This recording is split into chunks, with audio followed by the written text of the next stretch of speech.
On peut m'aider à acclamer le Seigneur très fort.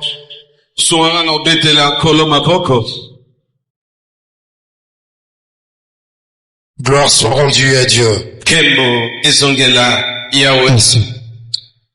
Je bénis le Seigneur pour ce soir qu'il m'a accordé sa grâce.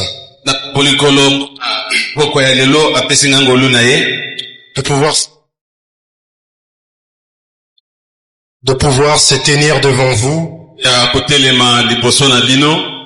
pour vous apporter sa parole. Je tiens à remercier aussi le pasteur qui m'a donné cette opportunité de passer devant et de pouvoir vous parler de la part de Dieu. C'est une responsabilité énorme. Je vous remercie aussi à vous qui êtes là présents, vous qui attendez avec soif la parole du Seigneur. Béni soit le nom de Dieu. J'aimerais que nous prenions nos Bibles et nous allons lire dans le livre de Jean chapitre 3 le verset 16.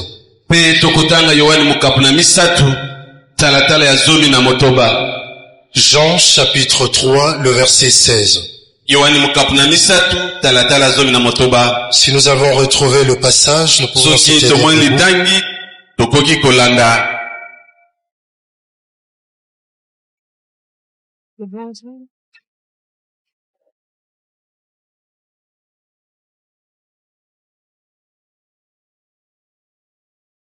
Évangile selon Jean chapitre 3, verset 16. J'ai la version lycée dont j'ai lu au nom de Jésus-Christ. Car Dieu a tant aimé le monde qu'il a donné son Fils unique afin que quiconque croit en lui ne périsse point, mais qu'il ait la vie éternelle. Amen. Natangi na lingala, pamba te Nzambe alingaki bato ya mokili mingi penza. Yango wana apesaki mwana na ye moko, pote moto nyonso oyo akondimela ye akufa te, kasi azwa bomoi ya seko. Amen. Amen. Nous pouvons acclamer cette parole. Nous sommes toujours dans cette convention de la jeunesse. Nous sommes en train d'aborder ce thème qui s'intitule « Chrétien comme Christ ». Hier, nous avons parlé de l'origine du monde. Et nous avons vu que c'était Dieu qui créa ce monde. Et donc celui qui est l'auteur du monde. La création résulte de la volonté de Dieu.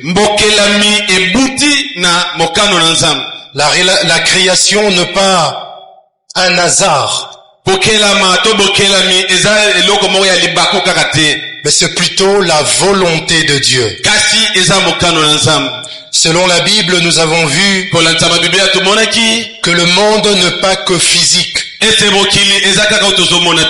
Il est aussi ce système spirituel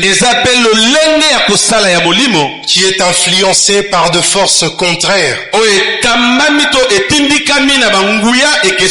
De forces contraires à la volonté de Dieu. Par ce fait, nous avons comme deux camps. Ceux qui suivent l'ordre de Dieu et ceux qui suivent l'ordre de Satan. Et la question qui nous est adressée ce soir est celle de savoir dans quel camp te retrouves-tu? Dans le camp de ceux qui vivent selon Dieu ou dans le camp de ceux qui vivent selon le monde et ses convoitises. Par là, il y a donc un choix à opérer. Vivre selon Dieu ou vivre selon le monde. Vivre comme Christ ou vivre comme le monde. Si nous voulons vivre selon Dieu, frères et sœurs, si nous voulons vivre comme Christ,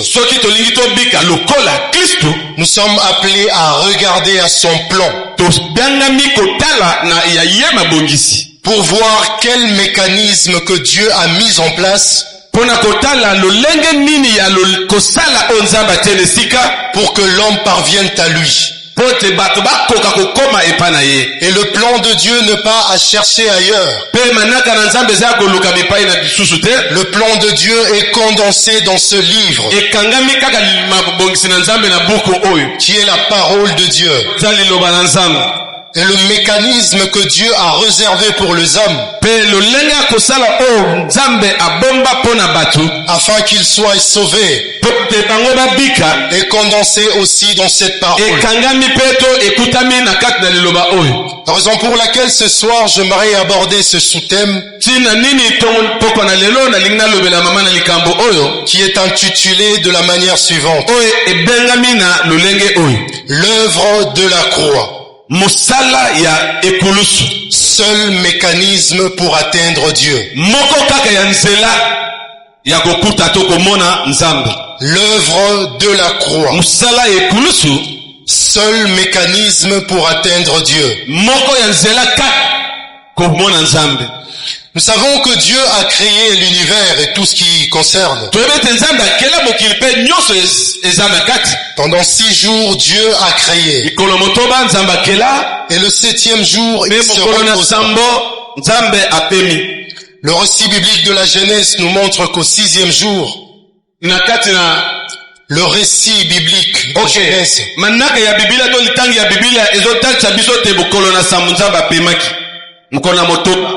le 6e jour, Dieu créa l'homme. Dieu forma l'homme qui devint un être vivant. Dieu avait planté un jardin en Éden. Il prit l'homme et le plaça dans le jardin. En plaçant l'homme dans le jardin, la volonté de Dieu ou encore la pensée de Dieu était que l'homme puisse vivre l'éternité. Que l'homme soit en contact avec lui. Que l'homme soit en proximité avec lui. Que l'homme soit en relation avec lui. Et cette relation puisse être de manière éternelle. Et donc l'homme vivait la perfection. L'homme était créé parfait. Raison pour laquelle il pouvait avoir une proximité avec un Dieu parfait. Voilà donc la volonté de Dieu. Que l'homme vive éternellement avec lui. Que l'homme vive en relation éternelle avec lui. Et ce qu'il fit avec Adam. Adam était parfait de par sa nature. Il échangeait avec un Dieu parfait. Il communiait avec un Dieu saint. Il communiait avec un Dieu juste. Dieu lui fit voir sa volonté. Dieu lui fit voir sa volonté par cet ordre. Tu pourras manger de tous les arbres du jardin. Mais tu ne mangeras pas de l'arbre de la connaissance. L'arbre de la connaissance du bien et du mal. car le jour où tu en mangeras, tu mourras. L'ordre a été donné. Et donc Dieu n'étant pas un dictateur, c'est-à-dire il ne vient pas s'imposer à notre propre volonté. Il ne vient pas s'imposer à notre volonté propre. Il laisse à l'homme le libre arbitre. Le libre arbitre qui est la capacité de choisir sans être influencé. L'homme avait donc la responsabilité de choisir. Choisir entre la volonté de Dieu ou sa propre volonté. Il s'est fait que le diable est venu s'aimer. Le serpent a séduit la femme. La femme a mangé le fruit défendu. Elle a donné à son mari qui était près d'elle. Le mari aussi en a mangé. Suite à cette désobéissance à l'ordre de Dieu, le péché a pénétré. Et le péché a engendré plusieurs conséquences. Jusqu'au jour d'aujourd'hui, frères et sœurs, les conséquences du péché sont encore là. Nous assistons à des guerres. Nous assistons à de haine. Nous assistons à de mésattentes. Tout ceci est fruit du péché. L'homme et la femme ont été chassés du jardin. Ils ont perdu la nature parfaite. La nature parfaite qu'ils possédaient avant. Ils les ont perdus. En réalité, ils ont été séparés de la présence de Dieu. Ils ont été séparés de la présence manifeste de Dieu. Et cela a pris racine pour tous les descendants d'Adam. Tout celui qui est né d'une femme a hérité de ce péché.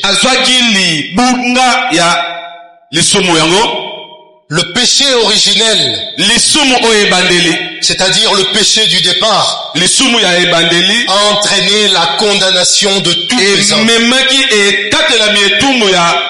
C'est ce que la Bible affirme dans Romains 3, 23.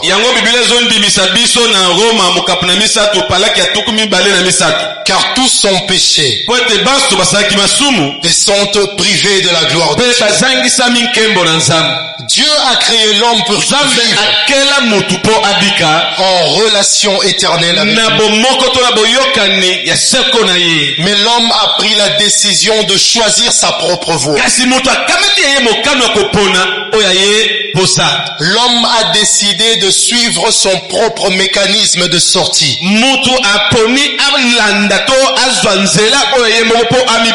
Malheureusement, le mécanisme de l'homme, c'était celui de la désobéissance. C'était celui du péché. Et comme conséquence, la mort n'a pas tardé. Oui, la mort d'abord spirituelle, c'est-à-dire la séparation d'avec Dieu. Puis la mort physique. Voilà ce que le péché peut faire.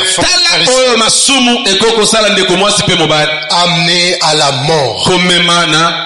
Romains 6, 23, la partie A. Il est dit ceci: car le salaire du péché, c'est la mort. Tu peux dire que tu n'as pas été dans le jardin. Et qu'est-ce que ce chose me concerne moi? Moi, je n'y étais pas présent. Mais pourquoi je peux accumuler ces cas? Ceci veut tout simplement dire, frères et sœurs, nos premiers parents ont péché. Et cela a pris racine jusqu'à nous. Pour tous les descendants d'Adam, nous sommes désobéissants à l'égard de Dieu. Et l'homme a préféré tracer son propre mécanisme. Son mécanisme de sortie. En écoutant la voix du diable. Frères et sœurs, si Dieu n'est pas avec toi, il y a forcément quelqu'un d'autre qui est avec toi. Adam et Ève, ils ont dû remarquer qu'il y avait quelque chose qui n'était plus. Quand ils ont désobéi à Dieu, ils ont remarqué qu'il y avait quelque chose qui n'était plus. Adam, peut-être qu'il a regardé Ève. Et il a dit à Ève, mais ma femme, apparemment il y a une gloire que je n'ai plus. Je n'ai plus cette même gloire. Et la femme pouvait répondre,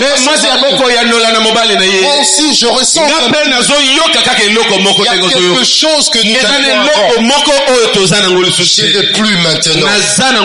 Ils ont perdu ce qui était de plus précieux. Qu'est-ce qu'ils ont voulu faire? Ils se sont fabriqués des habits de feuilles. Ils ont voulu couvrir leur corps par leurs propres moyens. Ils ont voulu chercher leur propre mécanisme. Ils ont voulu chercher leur mécanisme de sortie. Mais cela a été sans suite. Plusieurs parmi nous aujourd'hui, nous nous sommes formés notre propre mécanisme de sortie. Nous nous sommes formés de habits de feuilles. Nous avons écouté la voix du diable.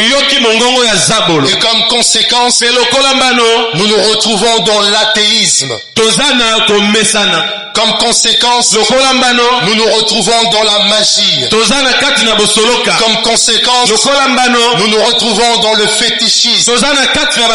Nous nous retrouvons dans l'alcool, dans de boîtes de nuit, dans l'occultisme et dans toutes les choses semblables. Pensons trouver un mécanisme de sortie. Pensons satisfaire ce propre besoin. Alors que petit à petit, le péché s'enfonce encore davantage. Le péché plane encore davantage. Il en est de même aussi pour ceux qui viennent à l'église. Ils sont nés dans de familles dites chrétiennes. Ils connaissent les écritures de leur passage. Ils ont entendu parler des 10 commandements. Ils ne s'enivrent pas peut-être. Ils ne fument pas peut-être. Ils ne portent pas peut-être de courtes jupes. Ils ont grandi dans un environnement chrétien. Ils ont un comportement bien réglé. Leur apparence ressemble à un ange. Ils ont une couverture de feuilles. Ils se sont fabriqués leur propre mécanisme de sortie. Leur propre justification, mais pas celle de Dieu. Depuis la nuit de temps, frères et sœurs, les hommes ont cherché comment atteindre Dieu. Par la religion, l'homme a cherché à atteindre Dieu. Par la conduite irréprochable, l'homme a cherché cherché à atteindre Dieu. Mais cela n'était que suite d'échec à échec. Et j'aimerais nous faire réfléchir ce soir. Puisque l'homme a perdu tout ce à cause du péché. Est-ce que ce finit pour lui? Puisque la religion est incapable de lui mettre en contact avec Dieu. Est-ce qu'il n'y a plus d'issue pour l'homme? Puisque le mécanisme de sortie de l'homme sont incapables et insignifiants devant Dieu. Est-ce qu'il n'y a plus d'espoir pour l'homme? Je nous apporte cette bonne nouvelle ce soir. Ce n'est pas encore fini pour l'homme. Il y a encore une issue. Il y a encore un espoir pour l'homme. Ce n'est pas encore fini pour l'homme. Parce que Dieu lui-même avait prévu un mécanisme. Dieu lui-même avait prévu un mécanisme pour régler ses problèmes. Malgré le péché qui condamnait l'homme,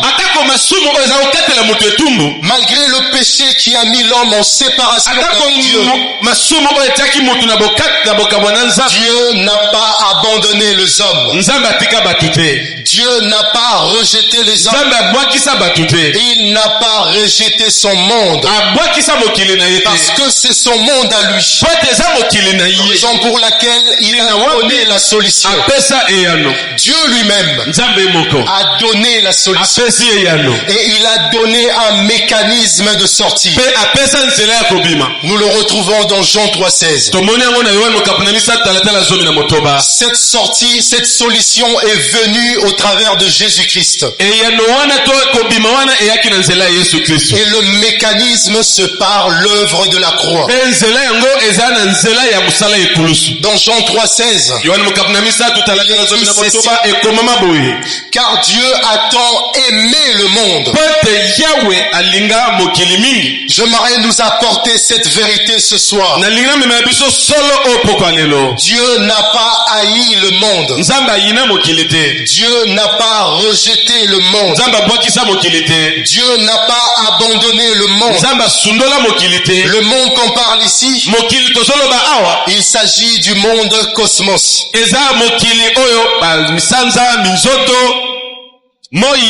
Il s'agit du monde des habitants de la terre. C'est-à-dire vous et moi. Dieu m'a aimé. Dieu t'a aimé. Dieu nous a aimés. Dieu ne t'a pas rejeté. Jean 3,16 nous dit que Dieu t'aime. Dieu ne t'a pas haï. Quelqu'un entend cette parole? Dans son amour, frères et sœurs, Dieu a voulu sauver l'homme. Il a voulu sauver l'homme de la condamnation. Il a voulu sauver l'homme du péché. Il a voulu sauver l'homme de la mort éternelle. Mais comment y arriver? Comment y parvenir? Parce que Dieu n'est pas qu'amour. Il est aussi saint. Dieu n'est pas qu'amour. Il est aussi juste. Dans son amour, Dieu veut se rapprocher de l'homme. Dans son amour, Dieu veut être en communion avec l'homme. Mais aussi sa sainteté exige à ce que l'homme soit comme lui. Sa justice exige à ce que l'homme soit comme lui. Or l'homme est pécheur. Or Or l'homme est injuste. Esaïe nous fait savoir ceci, que toute la justice de l'homme est comme un habit qui est tacheté. Tout ce que l'homme peut faire, toute la justice de l'homme est comme un vêtement qui est essuyé. Et donc par conséquent, il a fallu donc trouver la solution face à ces dilemmes. Nous voyons à travers tout l'Ancien Testament, Dieu a montré par diverses manières que le salut devait provenir uniquement par une substitution, par un échange, par un remplacement.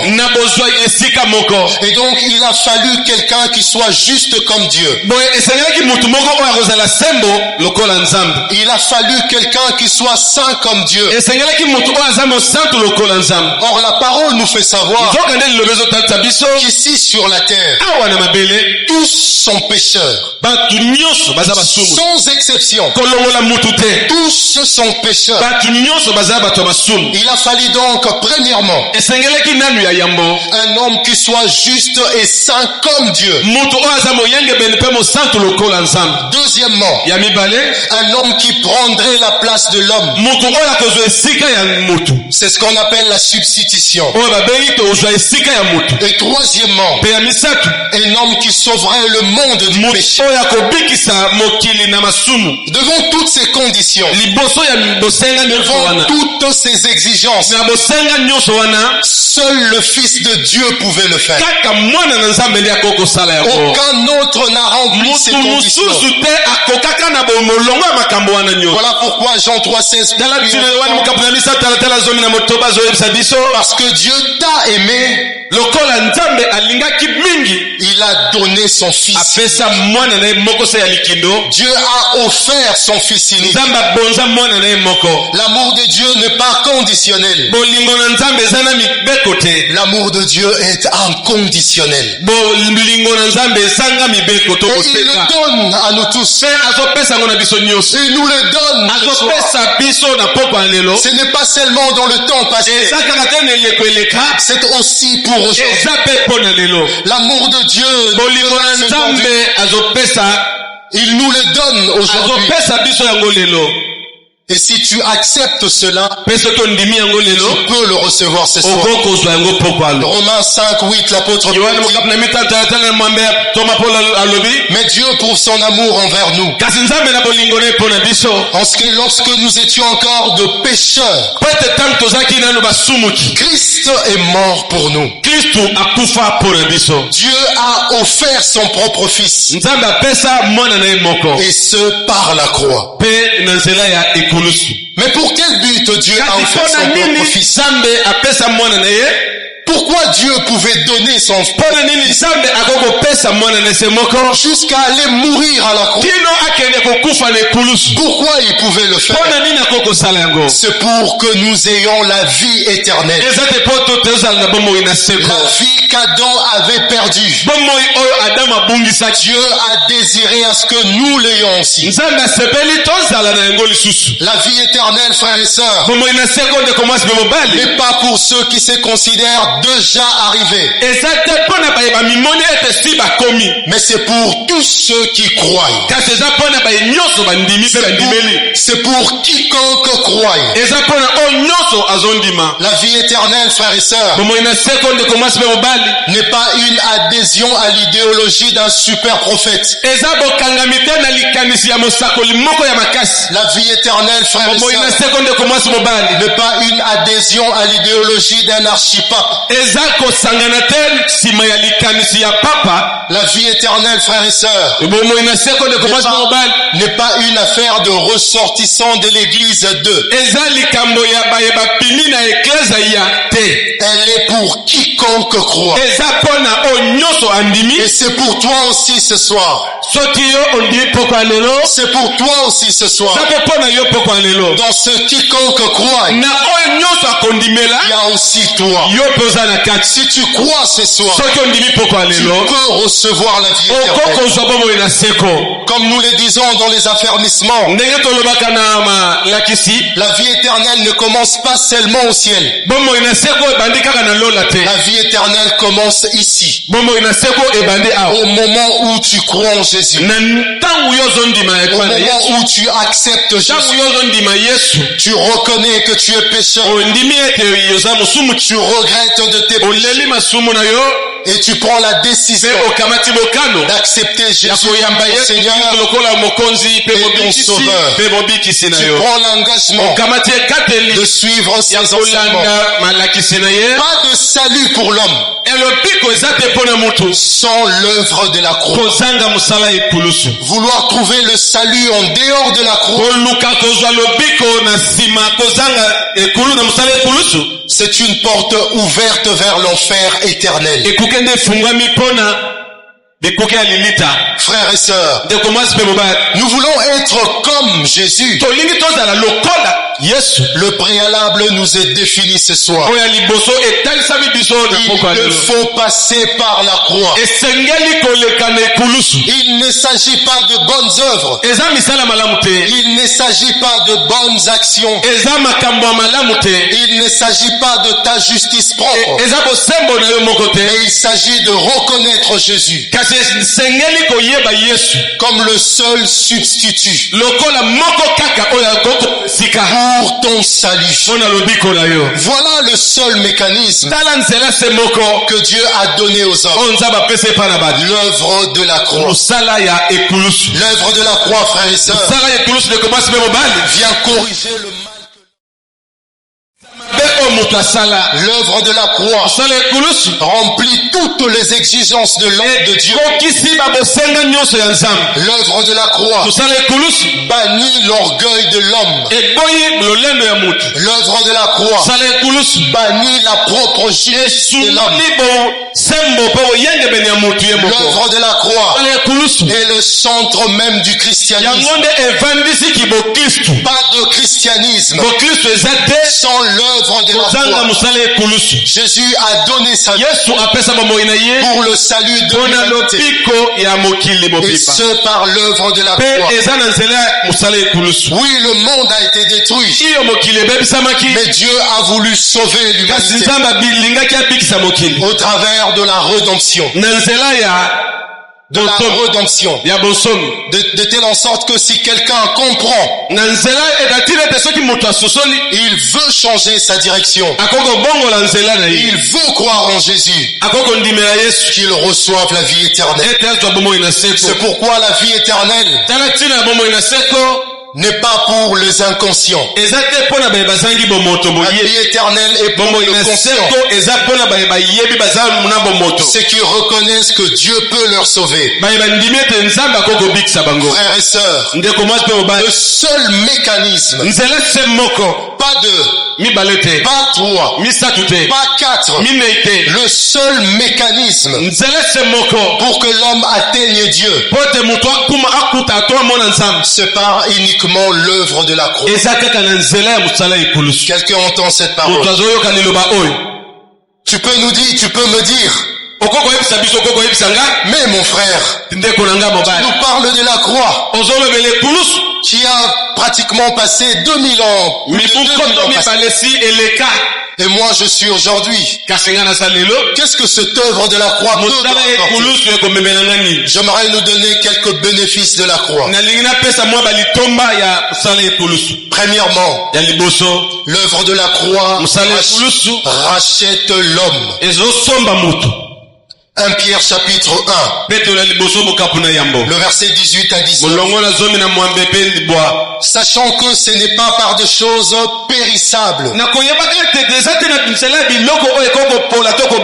par de l'argent, par de l'or, que vous avez été rachetés de la vaine manière de vivre que vous aviez hérité de vos pères, mais par le sang précieux de Christ, comme d'un agneau sans défaut et sans tache. dans la prison du péché. Notre seule compétence était la conformité au monde déchu. Et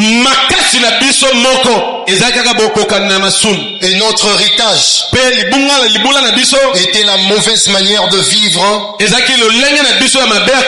issue de nos pères,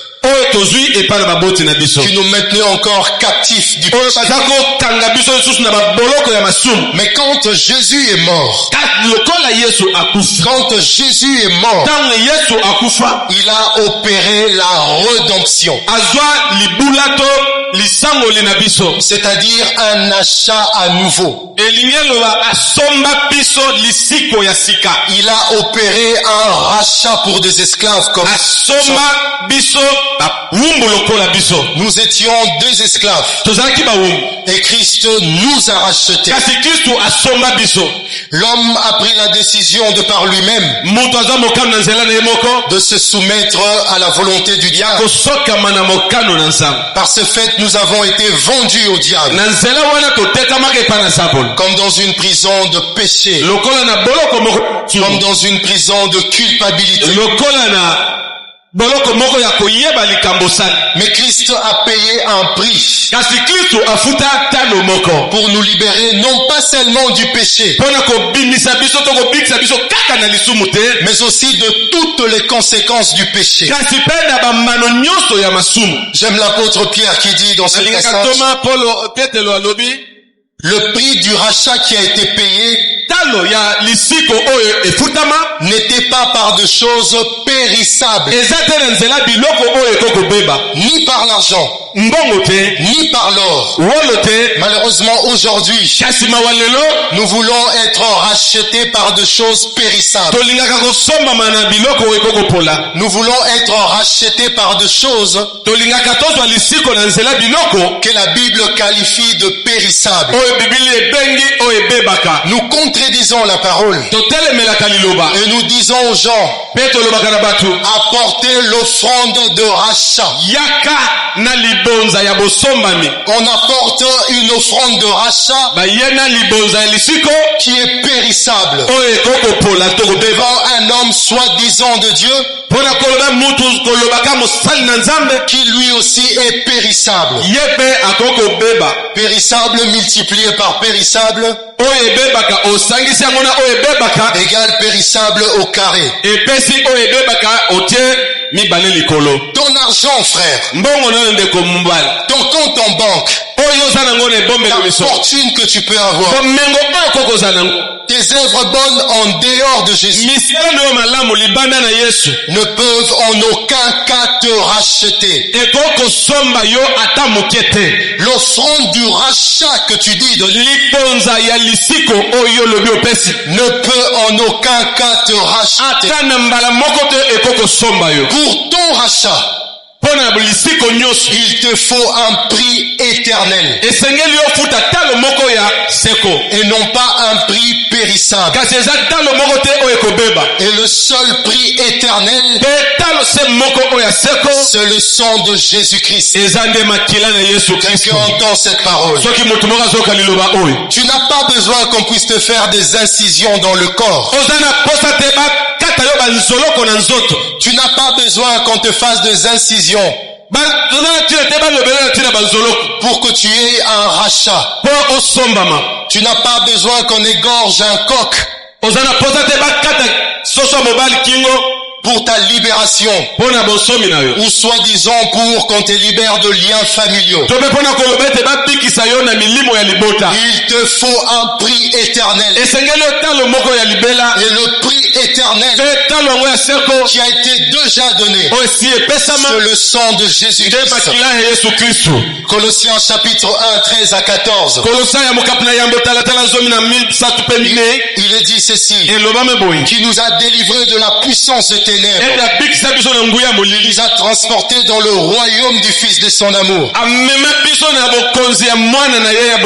en qui nous avons la rédemption rédemption,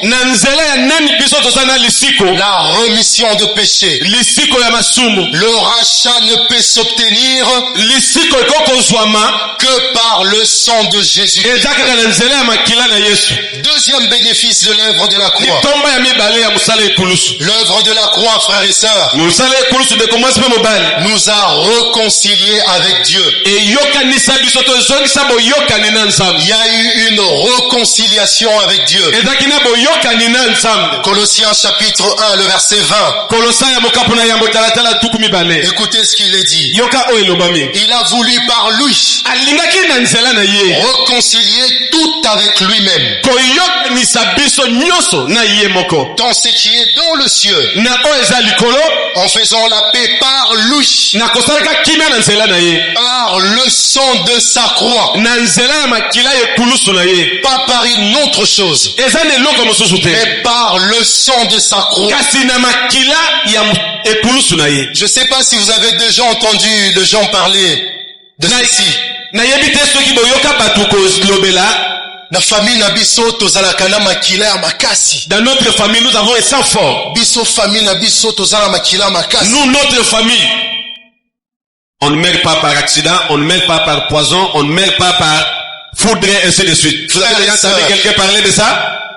Voilà. Frères et sœurs, le sang de ta famille ne peut pas te réconcilier avec Dieu. Au contraire, il te rend encore captif du péché. Il te rend encore captif de la sorcellerie. Ne t'étonne pas que tu aies de mauvais rêves à tout moment. Et à tout moment tu parles de liens familiaux. C'est dû peut-être à cela. Seul le sang fort qui te donne la paix avec Dieu, c'est celui de Jésus. Il n'y a pas de paix, il n'y a pas de réconciliation sans l'œuvre de la croix. L'homme est devenu ennemi de Dieu par la désobéissance, mais par l'œuvre de la croix, par l'obéissance de Jésus-Christ, l'homme n'est plus ennemi de Dieu. L'œuvre de la croix rétablit la relation de l'homme avec Dieu. Celui qui est racheté n'est plus ennemi de Dieu. Romains chapitre 5, le verset 10. Car si lorsque nous étions ennemis, nous avions été réconciliés avec Dieu par la mort de son Fils, à plus forte raison, étant réconciliés, nous sommes sauvés par sa vie. Troisième bénéfice de l'œuvre de la croix. L'œuvre de la croix nous donne la victoire. La victoire sur le péché, la victoire sur le monde, et la victoire sur Satan. Dans Jean 16, le verset 8, Jésus parlant à ses disciples, il leur dit que le consolateur qui viendra, il convaincra le monde en ce qui concerne le péché, en ce qui concerne la justice et le jugement. Ceci est le fruit de la croix. L'œuvre de la croix nous donne la victoire sur le péché. Colossiens 2:13. Vous qui étiez morts par vos offenses, c'est-à-dire par vos péchés, il vous a rendu à la vie avec lui, en vous faisant grâce pour toutes nos offenses. L'œuvre de la croix nous donne la victoire victoire sur le monde. 1 Jean 4:4.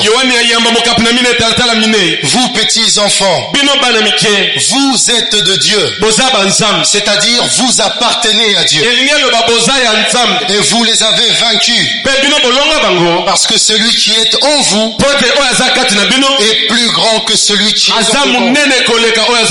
Celui qui est en vous, frères et sœurs, c'est Jésus vivant par son esprit. Et remarquez, celui qui a l'esprit, comment il peut être retenu par de liens familiaux? La Bible dit que l'iniquité agit déjà. Mais il faut que celui qui le retient ait encore disparu. Et celui qui le retient encore, c'est le Saint-Esprit. Et si le Saint-Esprit retient le mystère de l'iniquité, à combien plus forte raison le lien familial? À combien plus forte raison le petit démon de vos familles? Noyé en l'œuvre de la croix, vous serez libérés de la culpabilité, du péché et de la peur. L'œuvre de la croix nous donne la victoire sur Satan. Hébreux 2, le verset 14. Puisque les enfants participent au sang et à la chair, il y a également participé lui-même, afin que par la mort, il anéantit celui qui a la puissance de la mort, c'est-à-dire le diable. Et pour finir, l'autre bénéfice de l'œuvre de la croix, l'œuvre de la croix te justifie. Elle apporte un nouveau repositionnement de l'homme devant Dieu. Une nouvelle position de l'homme devant Dieu. Avant de croire en Jésus, nous avions comme position devant comme de pauvres pécheurs. Dieu nous voyait comme de pécheurs. Mais quand nous avons donné notre vie à Christ, Dieu ne nous voit plus comme de pécheurs, mais il nous voit comme justes. C'est un mystère qui est extraordinaire. Je ne peux pas le comprendre par mon intelligence. La Bible me le dit. Et j'y crois. Ce n'est pas par mes actions, ce n'est pas parce que je fais, mais c'est parce que je crus. Et parce que je crus, Dieu m'a déclaré juste. Il ne me voit plus comme pécheur. Romains chapitre 3, le verset 24. Ils sont gratuitement justifiés. Gratuitement. Il n'y a pas de somme à verser. Il n'y a pas d'œuvres à fournir. Ils sont gratuitement justifiés par grâce, par le moyen de la rédemption qui est en Jésus-Christ. Déclaré juste veut dire c'est sans aucun mérite de l'homme. Tu n'es pas juste devant Dieu parce que le frère X fait plus de péché que toi. Tu n'es pas juste devant Dieu parce que tu fais plus de bien que le frère X. Écoutez ce que Romains 3, 21 dit. Mais maintenant, sans la loi, et manifester la justice de Dieu, à laquelle rendent témoignage à la loi. La loi et le prophète. Justice de Dieu par la foi en Jésus-Christ. pour tous ceux qui croient. La justice de Dieu n'est pas la quantité de bonnes œuvres que tu fais. Mais Dieu te déclare juste par la foi. Et cela est obtenu si et seulement si tu crois. Plusieurs pensent qu'ils iront au ciel parce qu'ils obéissent à tous les commandements. L'obéissance est importante, mais elle n'est pas la condition du salut. Elle est la conséquence du salut. Parce que je le salue, alors je peux obéir. Et non pas parce que j'obéis, alors j'aurai le salut. Non, ceci est faux. La justification ne vient pas par les œuvres de la loi, mais par grâce. Voilà pourquoi nos prières sont teintées de fausseté. Seigneur, je montais à la montagne. Si tu ne fais pas quelque chose, qu'est-ce qu'ils diront? Qu'est-ce que les gens diront? Tu recherches ta propre justice. Il te faut la justice de Dieu. Car il y a une justice de l'homme qui est une bonne chose. Mais ça ne remplit pas les exigences de Dieu. Il te faut la justice de Dieu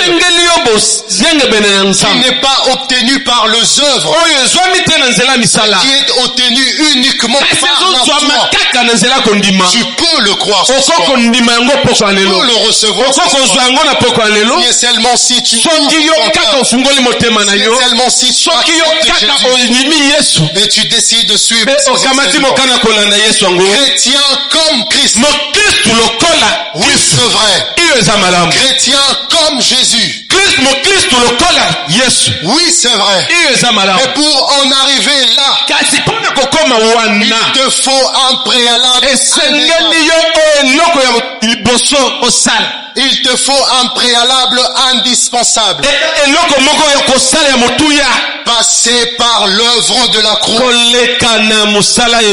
qui est le seul mécanisme que Dieu a placé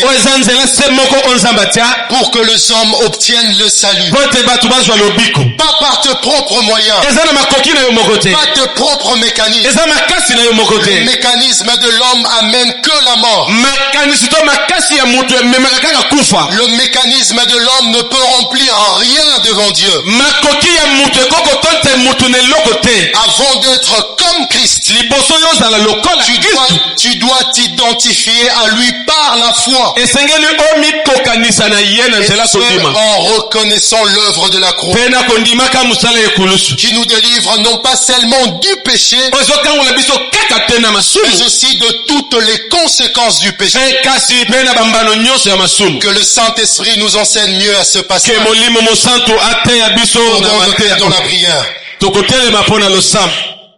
Nous courbons nos têtes dans la prière.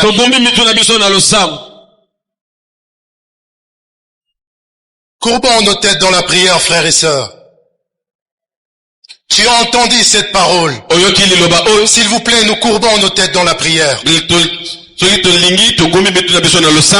Cette parole t'a touché fortement. Et le Seigneur t'a parlé, j'en suis sûr. Tu n'es pas venu pour un homme. Tu n'es pas venu pour qui que ce soit. Tu es venu pour lui. Et il veut te sauver ce soir. Il a prévu cette soirée pour toi. Il veut te racheter. Si tu veux l'ouvrir son cœur, lève simplement ta main. Et lui, Seigneur, je veux croire. Je veux croire en ton œuvre de la que nous autres, nous avons nos têtes courbées. Cette parole t'a convaincu dans le cœur. J'aimerais que tu lèves simplement ta main. Le pasteur va devoir prier pour toi. Lève simplement ta main. Merci beaucoup mes frères. Merci. Lève simplement ta main. Tu as entendu cette parole. Si tu peux seulement avancer, s'il te plaît. Donc nous autres, nous avons de têtes courbées. Si tu peux avancer, s'il te plaît. Avance ici devant la chair. Si toi qui as levé ta main, s'il te plaît. Le pasteur va devoir prier pour toi. N'aie pas honte. Car le Seigneur a dit, aujourd'hui, si vous avez honte de ce jour-là, viens, approche mon frère. La parole t'a convaincu. L'Esprit de Dieu t'a touché. Ce n'est pas pour des aventures que nous sommes venus. Ce n'est pas pour montrer quoi que ce soit que nous sommes venus. Nos capacités ne représentent rien. Nous sommes venus pour Jésus. Il veut te sauver ce soir. Tu as levé ta main, n'aie pas honte. Avance, s'il te plaît.